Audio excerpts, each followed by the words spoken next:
میری زندگی کا مقصد تیرے دین کی سرفرازی، میں اسی لیے مسلمان، میں اسی لیے نمازی، میری زندگی کا مقصد تیرے دین کی سرفرازی۔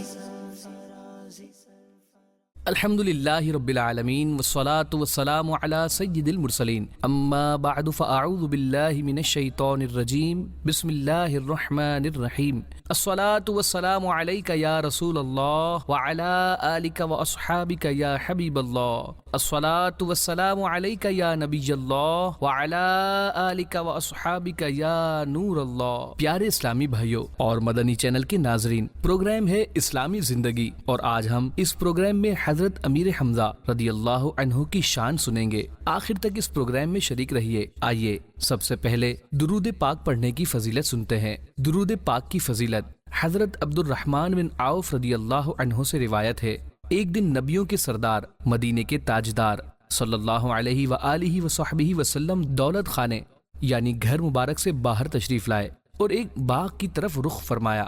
حضرت عبد الرحمن بن عوف رضی اللہ عنہ نے دیکھا تو پیچھے پیچھے ہو لیے۔ آپ صلی اللہ علیہ وآلہ وصحبہ وسلم باغ میں داخل ہوئے، قبلے کی طرف منہ کیا اور سر سجدے میں رکھ دیا۔ حضرت عبد الرحمن بن عوف رضی اللہ عنہ دور کھڑے دیکھتے رہے۔ فرماتے ہیں، بے کسوں کے مددگار سرکار علی وقار صلی اللہ علیہ وآلہ وصحبہ وسلم نے بہت لمبا سجدہ کیا، یہاں تک کہ مجھے خوف ہونے لگا کہ کہیں حالت سجدے ہی میں اللہ پاک نے روح مبارک قبض نہ فرما لی ہو۔ یہ خیال آتے ہی میں آگے بڑھا۔ میرے قدموں کی آواز سن کر آپ صلی اللہ علیہ وآلہ وصحبہ وسلم نے سر مبارک اٹھایا، پوچھا کون ہے؟ میں نے عرض کیا حضور عبد الرحمن۔ فرمایا کیا کام ہے؟ میں نے عرض کیا یا رسول اللہ صلی اللہ علیہ وآلہ وصحبہ وسلم، آپ نے اتنا لمبا سجدہ کیا، مجھے خوف ہوا کہ کہیں اللہ پاک نے سجدے ہی میں روح مبارک قبض نہ فرما لی ہو۔ عاشق زار کی محبت بھری بات سن کر اللہ پاک کے آخری نبی رسول ہاشمی محمد عربی صلی اللہ علیہ وآلہ وصحبہ وسلم نے طویل سجدے کی حکمت بیان کرتے ہوئے فرمایا، میرے پاس جبریل امین علیہ السلام حاضر ہوئے اور بتایا، یا رسول اللہ صلی اللہ علیہ وآلہ وصحبہ وسلم، اللہ پاک فرماتا ہے، اے محبوب صلی اللہ علیہ وسلم، جو آپ پر درود پڑھے گا میں اس پر رحمت نازل فرماؤں گا، جو آپ پر سلام بھیجے گا میں اس پر سلامتی اتاروں گا۔ اسی نعمت کا شکر ادا کرنے کے لیے میں نے اتنا لمبا سجدہ کیا۔ اللہ اکبر۔ اے عاشقان رسول، ذرا غور تو کیجئے، درود کس نے پڑھنا ہے؟ امتی نے۔ رحمت کس پر اترے گی؟ امتی پر۔ سلام کس نے بھیجنا ہے؟ امتی نے۔ اللہ کریم کی سلامتی کس پر اترے گی؟ امتی پر۔ اور سجدہ شکر کون ادا کر رہے ہیں؟ امت کا غم کھانے والے، شفاعت فرمانے والے، امت کو بخشوانے والے، جنت میں پہنچانے والے آقا صلی اللہ علیہ وآلہ وصحبہ وسلم۔ سبحان اللہ۔ اندازہ کیجئے ہمارے پیارے آقا مدینے والے مصطفیٰ صلی اللہ علیہ وآلہ وصحبہ وسلم کو اپنی امت سے کتنا پیار ہے۔ اللہ اللہ، امت گناہ کرے، آقا صلی اللہ علیہ وسلم راتیں رو رو کر گزاریں، امت کو نعمت ملے، آقا صلی اللہ علیہ وسلم شکر کے سجدے کریں۔ اعلیٰ حضرت رحمت اللہ علیہ کے بھائی جان مولانا حسن رضا خان رحمت اللہ علیہ لکھتے ہیں، تم کو تو غلاموں سے ہے کچھ ایسی محبت ہے ترک ادب، ورنہ کہیں ہم پہ فدا ہو۔ وضاحت، یا رسول اللہ صلی اللہ علیہ وسلم، آپ کو اپنے غلاموں سے اتنی محبت ہے، یہ ادب نہیں ہے، ورنہ ہم کہیں کہ آپ اپنے غلاموں پر فدا ہیں۔ صلو علی الحبیب صلی اللہ علی محمد۔ بے کس کی مدد و دستگیری۔ عظیم عاشق رسول حضرت علامہ یوسف بن اسماعیل نبہانی رحمت اللہ علیہ لکھتے ہیں، ایک مرتبہ سخت قحط سالی ہوئی، اسی قحط سالی میں حج کے ایام بھی آئے۔ الحمدللہ قحط سالی کے باوجود عاشقان رسول حج کے لیے پہنچے۔ حضرت شیخ احمد بن محیط دمیاطی مصری رحمت اللہ علیہ نے بھی مصر سے 2 اونٹ خریدے اور اپنی والدہ محترمہ کو ساتھ لے کر حج کے لیے مکہ مکرمہ حاضر ہوئے۔ حج کی ادائیگی سے فارغ ہو کر سرکار اعظم رسول محتشم صلی اللہ علیہ وآلہ وصحبہ وسلم کی پاک بارگاہ میں سلام عرض کرنے کے لیے مدینہ منورہ حاضری ہوئی۔ یہاں آ کر ان کے اونٹ مر گئے، ان کا خرچ بھی ختم ہو چکا تھا، لہذا بہت پریشانی ہوئی کہ اونٹ مر گئے ہیں، واپسی کا کرایہ بھی نہیں ہے، اب گھر واپسی کیسے ہوگی؟ اسی پریشانی کے عالم میں شیخ احمد دمیاطی رحمت اللہ علیہ شیخ صفی الدین رحمۃ اللہ علیہ کی خدمت میں حاضر ہوئے اور تمام صورتحال عرض کی۔ شیخ صفی الدین رحمۃ اللہ علیہ نے فرمایا، آپ رسول اکرم نور مجسم صلی اللہ علیہ وآلہ وصحبہ وسلم کے پیارے چچا جان حضرت امیر حمزہ رضی اللہ عنہ کے مزار پرانوار پر حاضری دیجیے، وہاں قرآن کریم کی تلاوت کیجیے اور اپنی پریشانی عرض کر دیجیے۔ شیخ احمد دمیاطی رحمۃ اللہ علیہ نے اس نصیحت پر عمل کیا اور حضرت امیر حمزہ رضی اللہ عنہ کے مزار پرانوار پر حاضر ہو گئے، وہاں قرآن مجید کی تلاوت کی، پھر حضرت امیر حمزہ رضی اللہ عنہ کی خدمت میں اپنی پریشانی عرض کر دی۔ یہاں سے حاضر ہو کر جب آپ واپس اپنی رہائش پر پہنچے تو والدہ محترمہ نے کہا، بیٹا ایک شخص تمہارا پوچھ رہا تھا۔ یہ سن کر شیخ احمد دمیاطی رحمۃ اللہ علیہ مسجد نبوی شریف میں حاضر ہوئے، دیکھا ایک باروب اور سفید داڑھی والی شخصیت ہے۔ انہوں نے دیکھتے ہی فرمایا، شیخ احمد مرحبا۔ شیخ احمد رحمۃ اللہ علیہ فرماتے ہیں، میں نے جلدی سے آگے بڑھ کر ان کے ہاتھ چومے۔ انہوں نے فرمایا، احمد آپ مصر چلے جائیے۔ عرض کیا، عالی جاں کیسے جاؤں؟ میرے پاس تو کرایہ بھی نہیں ہے اور اونٹ بھی مر گئے ہیں۔ وہ بزرگ رحمۃ اللہ علیہ شیخ احمد رحمۃ اللہ علیہ کو ساتھ لے کر مصری حاجیوں کے ایک خیمے میں گئے اور ایک شخص کو اونٹوں کا کرایہ دے کر فرمایا، آپ شیخ احمد اور ان کی والدہ کو مصر پہنچا دیں۔ اس مصری حاجی نے بھی ان بزرگ کی بہت عزت کی۔ اب شیخ احمد رحمۃ اللہ علیہ نے جلدی سے اپنا سامان تیار کیا، والدہ محترمہ کو ساتھ لیا اور مصری حاجیوں کے خیمے میں پہنچ گئے۔ اس وقت تک وہ نیک بزرگ وہیں تشریف فرما تھے۔ اب نماز کا وقت تھا۔ شیخ احمد رحمۃ اللہ علیہ ان بزرگ کے ساتھ مسجد نبوی شریف میں حاضر ہوئے۔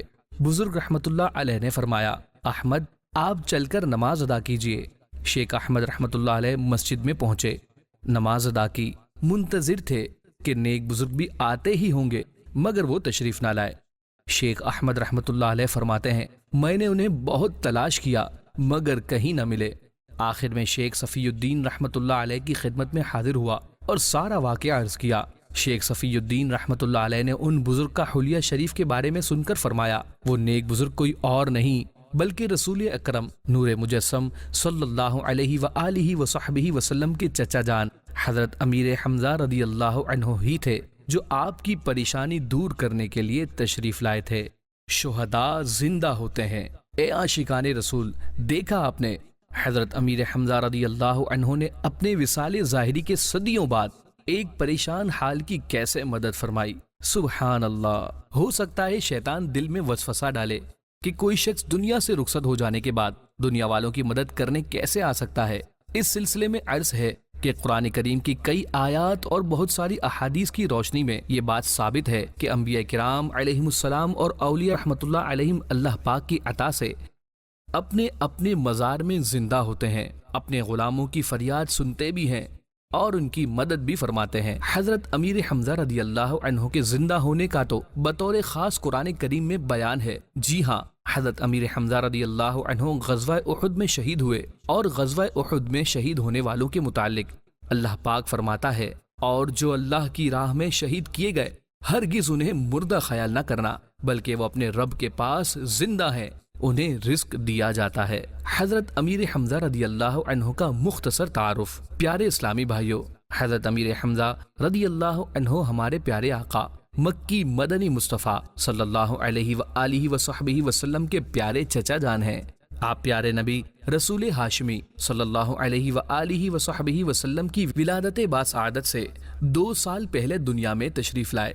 آپ کے 4 مشہور القاب ہیں: اسد اللہ یعنی اللہ کے شیر، اسد الرسول یعنی رسول پاک صلی اللہ علیہ وآلہ وصحبہ وسلم کے شیر، فاعل الخیرات یعنی بہت بھلائی کے کام کرنے والے، اور سید الشہداء۔ حضرت امیر حمزہ سے محبت کا حکم قرآن کریم میں رسول اکرم نور مجسم صلی اللہ علیہ وآلہ وصحبہ وسلم کے قرابت داروں سے محبت کا حکم دیا گیا ہے۔ حضرت امیر حمزہ رضی اللہ عنہ بھی سرور عالم نور مجسم صلی اللہ علیہ وآلہ وصحبہ وسلم کے قرابت دار ہیں، بلکہ حضرت امیر حمزہ رضی اللہ عنہ تو کئی جہتوں سے رسول اکرم نور مجسم صلی اللہ علیہ وآلہ وصحبہ وسلم کے قرابت دار ہیں۔ نمبر 1، آپ رسول کریم رؤوف الرحیم صلی اللہ علیہ وآلہ وسلم کے چچا جان ہیں۔ نمبر 2، حضرت امیر حمزہ رضی اللہ عنہ کی والدہ ام مصطفیٰ سیدہ آمنہ رضی اللہ عنہ کی چچا زاد بہن ہیں۔ یوں حضرت امیر حمزہ رضی اللہ عنہ پیارے نبی رسول ہاشمی صلی اللہ علیہ وآلہ وصحبہ وسلم کے خالازاد بھائی ہوئے۔ نمبر 3، حضرت امیر حمزہ رضی اللہ عنہ سرور عالم نور مجسم صلی اللہ علیہ وآلہ وصحبہ وسلم کے رضائی بھائی بھی ہیں کہ حضرت ثویبہ اور حضرت حلیمہ سعدیہ رضی اللہ عنہما جو رسول خدا احمد مجتبیٰ صلی اللہ علیہ وآلہ وصحبہ وسلم کی رضائی مائیں ہیں۔ حضرت امیر حمزہ رضی اللہ عنہ نے بھی ان دونوں سے دودھ نوش فرمایا ہے۔ یوں حضرت امیر حمزہ رضی اللہ عنہ سرور عالم نور مجسم صلی اللہ علیہ وآلہ وصحبہ وسلم کے 3 جہتوں سے قرابت دار ہیں، لہذا آپ سے محبت کرنا بھی ہر مسلمان پر لازم و ضروری ہے۔ قبول اسلام کا واقعہ، حضرت امیر حمزہ رضی اللہ عنہ کو شکار کرنے کا شوق تھا۔ ایک مرتبہ آپ شکار کے لیے جنگل گئے ہوئے تھے۔ اس روز ابو جہل نے رسول بے مثال بی بی آمنہ کے لال صلی اللہ علیہ وآلہ وصحبہ وسلم کی سخت گستاخی کی اور آپ صلی اللہ علیہ وآلہ وصحبہ وسلم کے ساتھ بہت نازیبا سلوک کیا۔ حضرت امیر حمزہ رضی اللہ عنہ شکار سے واپس آئے تو آپ کو اس بات کی خبر دی گئی۔ آپ رضی اللہ عنہ یہ سنتے ہی طیش میں آ گئے۔ اسی حالت میں ابو جہل کے پاس پہنچے اور اس کی پٹائی شروع کر دی۔ ابو جہل نے اپنی صفائی دیتے ہوئے کہا، اے حمزہ، کیا آپ دیکھتے نہیں کہ محمد صلی اللہ علیہ وآلہ وصحبہ وسلم کیسا دین لائے ہیں؟ وہ ہمارے معبودوں کو برا کہتے ہیں اور ہمارے باپ دادا کو بد عقل بتاتے ہیں۔ حضرت امیر حمزہ رضی اللہ عنہ اس وقت تک ایمان نہیں لائے تھے، مگر اس وقت آپ کے دل و دماغ پر اپنے بھتیجے یعنی حضور اکرم نور مجسم صلی اللہ علیہ وآلہ وصحبہ وسلم کی محبت غالب تھی۔ آپ نے ابو جہل کی بات سن کر فرمایا، تم واقعی بد عقل ہو کہ اپنے ہاتھوں کے بنائے ہوئے پتھروں کو خدا مانتے ہو۔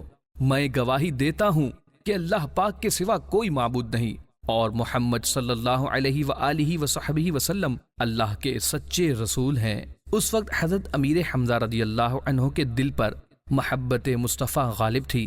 آپ نے کلمہ شہادت پڑھ لیا۔ فرماتے ہیں بعد میں مجھے اس بارے میں پریشانی ہوئی، میں نے ساری رات سوچ و بچار میں گزاری۔ صبح کو حرم کعبہ میں حاضر ہوا اور گڑ گڑا کر اللہ پاک کی بارگاہ میں دعا کی کہ یا اللہ پاک میرا سینہ حق کے لیے کھول دے اور مجھ سے شک دور فرما۔ ابھی میں نے دعا پوری بھی نہ کی تھی کہ میرے دل سے شک دور ہوا اور یقین پختہ ہو گیا۔ پھر میں بارگاہ رسالت میں حاضر ہوا۔ آپ صلی اللہ علیہ وآلہ وصحبہ وسلم کی خدمت میں تمام صورتحال پیش کی تو آپ صلی اللہ علیہ وآلہ وصحبہ وسلم نے بھی میرے حق میں دعا فرمائی۔ اللہ و رسول کے شعر معجم کبیر میں ہے، اللہ پاک کے آخری نبی رسول ہاشمی صلی اللہ علیہ وآلہ وصحبہ وسلم نے فرمایا، اس ذات کی قسم جس کے قبضے میں میری جان ہے، بے شک 7ویں آسمان پر لکھا ہے، حضرت حمزہ بن عبد المطلب اللہ اور اس کے رسول کے شعر ہیں۔ حضرت حمزہ جنت میں ٹیک لگائے ہوئے۔ حضرت عبداللہ بن عباس رضی اللہ عنہما سے روایت ہے، اللہ پاک کے آخری نبی رسول ہاشمی صلی اللہ علیہ وآلہ وصحبہ وسلم نے فرمایا، رات میں جنت میں داخل ہوا تو دیکھا حمزہ رضی اللہ عنہ اپنے دوستوں کے ساتھ موجود تھے۔ ایک روایت میں ہے، فرمایا رات میں جنت میں داخل ہوا تو دیکھا حضرت جعفر طیار رضی اللہ عنہ فرشتوں کے ساتھ ہوا میں اڑ رہے تھے، جبکہ حضرت حمزہ رضی اللہ عنہ تخت پر ٹیک لگائے بیٹھے تھے۔ جبریل امین علیہ السلام کی زیارت کی۔ ایک مرتبہ سید الشہداء حضرت امیر حمزہ رضی اللہ عنہ نے بارگاہ رسالت میں عرض کیا، یا رسول اللہ صلی اللہ علیہ وآلہ وصحبہ وسلم، میں حضرت جبریل امین علیہ السلام کو ان کی اصل صورت میں دیکھنا چاہتا ہوں۔ رسول ذی شان مکی مدنی سلطان صلی اللہ علیہ وآلہ وصحبہ وسلم نے فرمایا، چچا جان آپ اس کی طاقت نہیں رکھتے۔ حضرت حمزہ رضی اللہ عنہ نے اصرار کیا، یعنی بار بار عرض کیا کہ میں نے دیکھنا ہے۔ اس پر مالک و مختار نبی رسول ہاشمی صلی اللہ علیہ وآلہ وصحبہ وسلم نے فرمایا، زمین پر بیٹھ جائیے۔ حضرت امیر حمزہ رضی اللہ عنہ بیٹھ گئے۔ تھوڑی دیر بعد حضرت جبریل امین علیہ السلام کعبہ شریف پر اترے۔ رسول اکرم نور مجسم صلی اللہ علیہ وآلہ وصحبہ وسلم نے فرمایا، چچا جان نگاہ اٹھائیے اور دیکھیے۔ جو ہی حضرت امیر حمزہ رضی اللہ عنہ نے نگاہ اٹھائی، حضرت جبریل امین علیہ السلام کو ان کی اصل صورت میں دیکھا تو اس کی تاب نہ لائے اور بے ہوش ہو گئے۔ پیارے آقا صلی اللہ علیہ وآلہ وصحبہ وسلم کا پسندیدہ نام۔ پیارے اسلامی بھائیوں، ہمارے آقا و مولا محمد مصطفیٰ صلی اللہ علیہ وآلہ وصحبہ وسلم اپنے چچا جان حضرت امیر حمزہ رضی اللہ عنہ سے بہت محبت فرمایا کرتے تھے۔ حضرت جابر رضی اللہ عنہ فرماتے ہیں، ایک مرتبہ ایک شخص بارگاہ رسالت میں حاضر ہوا اور عرض کیا، یا رسول اللہ صلی اللہ علیہ وآلہ وصحبہ وسلم، ہمارے ہاں بیٹے کی ولادت ہوئی ہے، اس کا نام کیا رکھیں؟ رسول رحمت شفیع امت صلی اللہ علیہ وآلہ وصحبہ وسلم نے فرمایا، مجھے اپنے چچا حمزہ بن عبد المطلب کا نام بہت پسند ہے، اپنے بچے کا یہی نام رکھو۔ حضرت امیر حمزہ رضی اللہ عنہ کی شہادت۔ پیارے اسلامی بھائیوں، 15 شوال المکرم سن 3 ہجری کو حق و باطل کا عظیم معرکہ ہوا جسے غزوہ احد کہا جاتا ہے۔ غزوہ احد میں حضرت امیر حمزہ رضی اللہ عنہ بھی شریک تھے۔ آپ بہت بہادری سے لڑے، آخر شہادت کے بلند رتبے پر فائز ہوئے۔ بوقت شہادت آپ کی عمر مبارک 54 سال تھی۔ شہادت امیر حمزہ پر غم مصطفیٰ۔ روایات میں ہے، سرکار علی وقار مکی مدنی تاجدار صلی اللہ علیہ وآلہ وصحبہ وسلم اپنے چچا جان حضرت امیر حمزہ رضی اللہ عنہ کی لاش مبارک کے پاس کھڑے ہوئے اور فرمایا، اے حمزہ، اے رسول اللہ کے چچا جان، اے اللہ و رسول کے شیر، اے حمزہ، اے بھلائی میں آگے بڑھنے والے، اے حمزہ، اے رنج و غم دور کرنے والے، اے حمزہ، اے رسول اللہ صلی اللہ علیہ وآلہ وصحبہ وسلم سے دشمنوں کو دور بھگانے والے۔ ایک روایت میں ہے، آپ صلی اللہ علیہ وآلہ وصحبہ وسلم نے فرمایا، چچا جان، اللہ پاک آپ پر رحم فرمائے، آپ بہت صلہ رحمی کرنے والے، نیکی کے کام میں بہت آگے بڑھنے والے تھے۔ حضرت امیر حمزہ رضی اللہ عنہ کے 2 اعلیٰ اوصاف۔ اے عاشقان رسول، اسی حدیث پاک میں اللہ پاک کے آخری نبی رسول ہاشمی صلی اللہ علیہ وآلہ وصحبہ وسلم نے حضرت امیر حمزہ رضی اللہ عنہ کے 2 خصوصی اوصاف ذکر فرمائے۔ نمبر 1، وصول الرحم، یعنی بہت صلہ رحمی کرنے والے۔ نمبر 2، فعول الخیرات، یعنی بہت نیکیاں کرنے والے۔ کاش ہم بھی ان دونوں اوصاف کو اپنائیں اور حضرت امیر حمزہ رضی اللہ عنہ کا فیضان حاصل کریں۔ پیارے اسلامی بھائیوں، آج کے پروگرام کا وقت اختتام کی طرف بڑھ رہا ہے۔ اللہ پاک آج کے پروگرام سے حاصل ہونے والے نصیحت بھرے مدنی پھولوں پر ہمیں عمل کی توفیق عطا فرمائے۔ آئندہ سلسلے میں انشاء اللہ الکریم کسی اور موضوع کے ساتھ دوبارہ حاضر ہوں گے۔ تب تک کے لیے اجازت دیجیے۔ مدنی چینل دیکھتے رہیے۔ صلو علی الحبیب صلی اللہ علی محمد۔ میری زندگی کا مقصد تیرے دین کی سرفرازی، میں اسی لیے مسلمان، میں اسی لیے نمازی۔ میری زندگی کا مقصد تیرے دین کی سرفرازی۔